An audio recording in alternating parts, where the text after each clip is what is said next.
Hey everyone, it's Weston with another episode of Outside Science Inside Parks. Graphic reads, Outside Science Inside Parks. Beaches aren't just for swimming and getting a suntan. Just ask paleontology intern Lillian Pearson, who found an ancient porpoise skull on the beaches of Point Reyes National Seashore.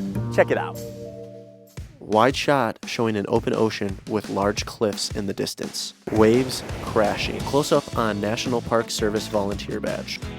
My name is Lillian Pearson. I'm the paleontology intern at Point Reyes National Seashore. For the first part of my internship, pretty much what I've been doing is surveying the park and figuring out where the fossils are found, and then using that information to figure out sites around the park. We call those localities. Another big part of the internship is creating a monitoring program for the park that will determine the health of the fossils, or in other words, the stability of the fossils in the cliffs. And so this will help monitor to see how quickly they erode from the cliffs, and it's dealing with things such as like natural forces like waves, or even climate change with sea level rise, and also wind. And then we're also looking at if any of the fossils are being collected by amateurs and taken from the park, and also human disturbance.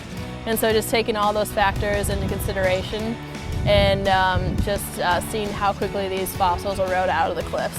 Lillian walking on beach. So the first time I found the skull, I was just doing a basic survey along Drake's Beach, just documenting where I could find pieces of fossil jutting out of the cliffs. Close-up of fossils sticking out of the cliffs. What I found was just a very, very small part of a bone coming out, and I really had no idea what it was. And I took some photos of it and then sent them off to another paleontologist, Robert Bosnecker, who identified it as a small mammal. And pretty quickly after we started to excavate, we saw that it belonged to a small mammal, either a dolphin or porpoise. Pictures of excavation team working on the beach. And more exciting, we found an entire skull. And right now we're in the process of preparing the fossil, and we believe it's a new species of porpoise. Graphic reads, porpoise skull and teeth. It was very exciting because for the majority of my internship here in Point Reyes, I hadn't done a lot of excavation, but it is also a lot of work. We were excavating for about 4 or 5 hours. So when you find a fossil that's in situ, which basically means that it hasn't moved from its original location in the cliff, we go ahead and sort of determine how big the fossil might be by first brushing it off, carefully starting to excavate it from the cliff. And then once we can sort of estimate how big the fossil might be, we start to dig around it, allowing for a lot of space in between where we're digging in the fossil. And we start to dig a pedestal. Once we have a big enough pedestal, we go ahead and try to protect the fossil by putting on a plaster cast. Picture of the porpoise skull covered in plaster. And then it creates a really nice hard surface that protects the top of the fossil and this block of sediment.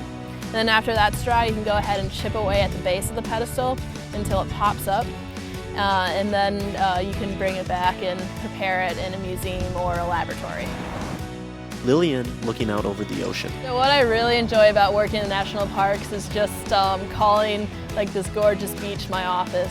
I spend half my time walking around in the field and really get to enjoy the outdoors. Seals lounging on the beachside. I'm just excited that national parks are starting to do a little bit more with paleontology. It gives you so many different key ideas and evidence about what happened in the past, and you can use the past to help figure out what's going to happen in the future. They always say that history repeats itself, so thank goodness we have people like Lillian to help us interpret the past and learn from our mistakes. Thanks for watching Outside Science Inside Parks. Join us next month when we travel to Idaho and meet up with NASA to check out some lunar landscapes. Graphic reads, thanks for watching. Join us next month for the episode Spacewalk at Craters of the Moon.